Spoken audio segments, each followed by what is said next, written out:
And so sometimes what KKR did was they would go in and they would buy a company and they would take some of the assets and sell off the assets because they thought that the assets were worth more on the market than they were being valued to the firm. And then they would make a lot of profit. They'd resell the company to somebody else. Voila, profit, profit, profit, profit, profit. They pay off all the borrowers. Everybody gets a really high rate of return. Everybody's happy most of the time. Except that it doesn't always work. So these people who are doing the LBOs, they're issuing bonds to folks who are lending them the money to use to buy out companies. A lot of those bonds are called junk bonds. A bond is a junk bond when it has a really high probability of default. The higher the risk, the higher the return, right? So people would say, yeah, I know that that's like a B- bond or a B-rated bond, but look at that rate of return. They're promising me a 16% rate of return. And so you got a lot of people who would buy these junk bonds because of the promise of really high returns, even though the ratings were junk, that these were incredibly risky bonds. Who are the people who are buying these junk bonds? Savings and loans. The savings and loans who needed to get a high rate of return on their assets because they're paying out a high interest rate on their deposits were desperate to get assets on their books that had a really high rate of return, a really high interest that was being paid on them. And so they start buying these junk bonds that are being used to finance the LBOs. Junk bonds, a lot of these junk bonds turn into junk and become worthless. Who's issuing the junk bonds? All of these companies that are doing these LBOs, so KKR and the others. KKR is the only one whose name I remember because KKR bought, it was KKR, Nabisco, RJR, Reynolds, Del Monte. My brother had worked for Del Monte. It backtracks from there. It's a long story. Give me a beer and I'll tell you about it, but not now. Okay. All right, so what do we get? Yeah. So we had the two regulatory changes. And particularly the 1980 regulation was when the now accounts were allowed nationwide, when they got rid of the regulation Q limits, when the liabilities therefore became more expensive. So this just is restating what I have just gone through. It's not until later that they allow the adjustable rate mortgages. So that savings and loans sort of got messed up by the regulatory, right? The regulatory changes, first they made the liabilities more expensive, and then they allowed them to increase the rate they were earning on their assets. So not surprisingly, we wind up with a whole lot of failures of savings and loans. The Federal Savings and Loan Insurance Corporation fails because there's so many failures of savings and loans that the FSLIC cannot cover all of the deposits that are held in those institutions. So this is insolvency. This is not illiquidity. This is insolvency. The value of their assets is less than the value of their liabilities. We get government bailouts. So that's story one. Sam. No, there's not an explicit link. The only link between the adjustable rate mortgages and the junk bonds is the deregulation that allowed the savings and loans to have more creative assets on the asset side of the balance sheet. There are two different ways of compensating for the high rates they had to pay out on deposits. That's right. That's right. Okay. So mortgages no longer are the purview of savings and loans. This picture is easier to see in color than it is in black and white on the handout. Where's my pen? So here's the savings and loans. 1960s, 1970s, nearly half of the home mortgages were held by savings and loans, and then some mix of these other things. Here's the interesting piece, and here's the next part of the story. The rise there, starting 1970, mortgage pools, known more commonly these days as mortgage-backed securities. So bundling up these mortgages and selling off shares of them so that you can own 1/1000th of my mortgage, which is pooled together with 999 other mortgages. That's something that starts as early as the 1970s, but really takes off here in the later years. And then, of course, you see the very end there. That's not a typo. So see this? See that little cliff drop here? And see the green, which is federal agencies, the rise there? That's right, that's TARP. So that's when the mortgage-backed securities are transferred from the mortgage-backed security issuing agencies to the federal government, and from the financial institutions that are carrying them on the books to the federal government through the TARP program. All right. So what do I got? 17. Okay, I gotta do it. I can do it. Big rise, particularly this is showing you commercial property at the bottom, and excuse me, family homes at the top. And the story that we're going to tell now, which is the story of the last decade and a half, is really about family mortgages, about mortgages for family homes. There is also some stuff going on in terms of commercial lending, but it's not a big important part of the story. All right, subprimes. All right, new story. I'm going to skip over the 1991 crisis and jump right to what we got today. Technological development in 1989 is the FICO score. FICO is the Fair Isaac Corporation based over in Marin County. And Fair Isaac is the people who gather all the information about you and come up with a score for you that scores how creditworthy you are. Everybody has a score. It used to be that their scale was 200 to 800 because that was the scale for the SATs. I gathered the scale for the SATs has changed and it's no longer 200 to 800. But they initially started out with 200 as the minimum and 800 as the maximum value for your FICO score because they figured everybody understood SAT scores. And if you knew that you wanted a perfect 800 on your SATs, because 800 was the perfect score back when, what's the perfect score today? 2400. So 800 used to be there were two tests. It's 800 per test. Okay, so that's why FICO runs to 800. And what the FICO score does is it gives everybody this number and allows financial institutions to do risk-based pricing. So if you have a FICO score of 760, you're going to pay a different amount to borrow than if you have a FICO score of 500. So how high or low your FICO score is determines how risky or not risky you are. So the higher your FICO score, the higher your SAT. The higher either of those things, the better, right? So an 800 is better than a 400 on the SATs. An 800 FICO is better than a 400 FICO. This allows for the development of a segmented market in terms of mortgages. So there become prime and subprime and then alt-A mortgages. A prime mortgage, oh, I didn't write this down. A prime mortgage, well, good, then you don't have to know the specifics. A prime mortgage is somebody who has at least a 20%, it's not a 20, wait, I want to redo that. It used to be a down payment. A prime mortgage is somebody who has no more than, there we go, 80% loan to value ratio.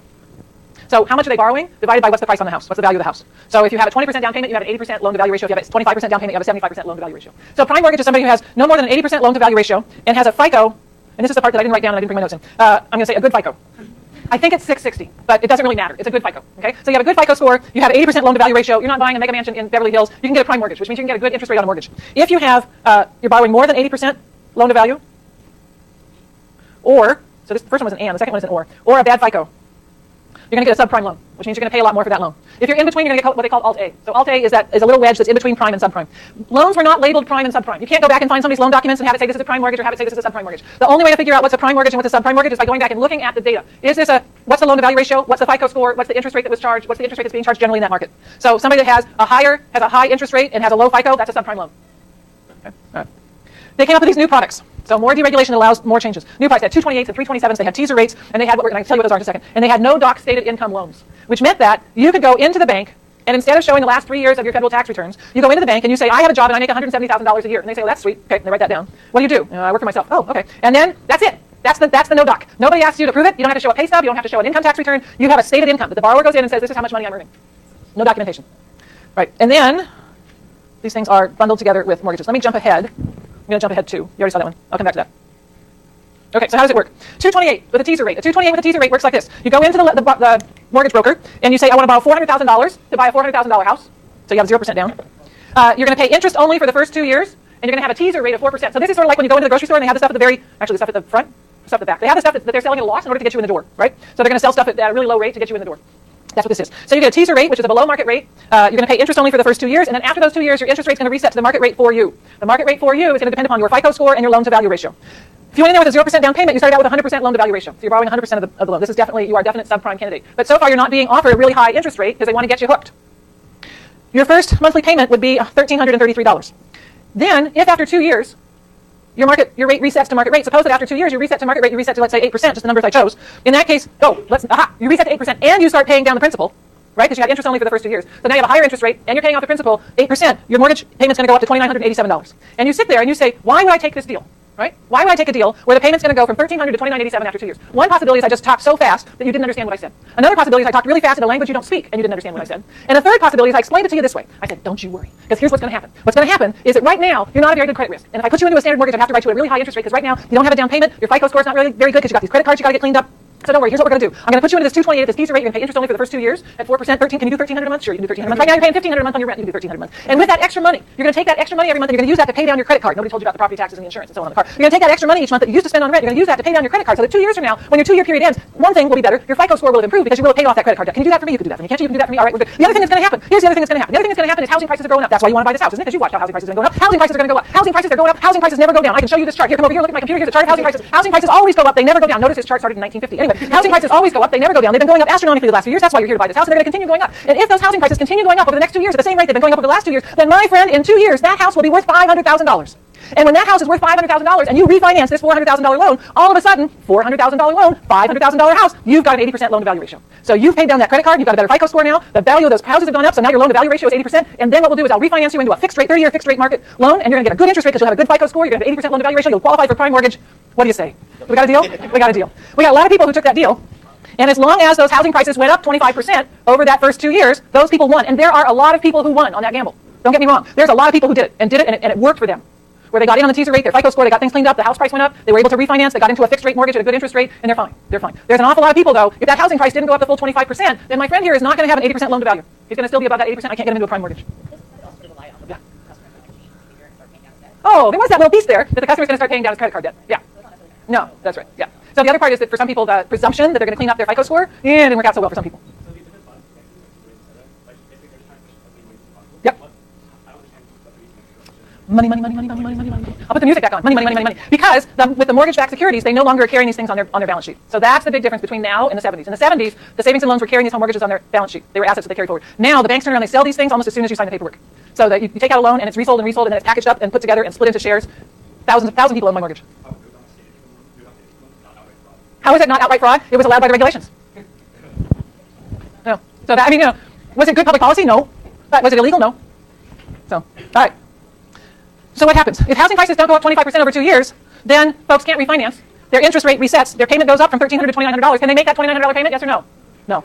And they go into default, and that's where we get the beginnings of the foreclosure crisis. What's the downside risk of consumer default? What's the downside risk of the foreclosure? Yeah, the downside risk of the default and foreclosure for the buyer. For the buyer is the ability to get into another house in the next 7 years is Zippo. So, yeah. Oh wait, let me go back. And nowadays your insurance rates are also dependent upon your FICO score. So what you pay for your car insurance is a function of your FICO score, and a lot of employers will look at your FICO score. So also people who were defaulting on their houses were finding it more difficult to get jobs because potential employers were looking at their FICO and not wanting to hire them because they had low FICO. Sam.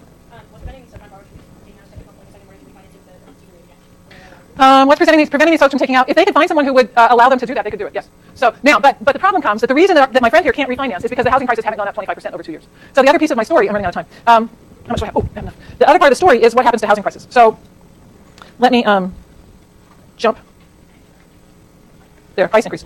What happened to housing prices? So here we get some parallels to the 1920s, right? So I'm going to put the price of the house here on the, which actually in the article they call HP. I kept thinking Hewlett-Packard every time I saw that, right? Because I want P sub H to be the price of the house, but in the Meehan and Sufi article it's HP. So the house price and then the quantity of houses down here on the horizontal. So the first part is, let me draw a really steep supply curve. I don't know what that was. On the left-hand side, and then we've got some initial demand curve here as well. So downward sloping demand, steeply upward sloping supply on the left, and then the same downward sloping demand, but let's have a softly upward sloping supply on the right. In general, which supply curve is inelastic, left or right? Which one is inelastic?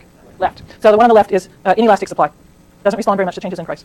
All right, now what happens? The ease of getting money to buy a house contributes to a huge increase in the demand for houses. So take your demand curve, shift your demand curve to the right, D2, shift the other one to the right by the same amount, D2, and then just track what happens to prices.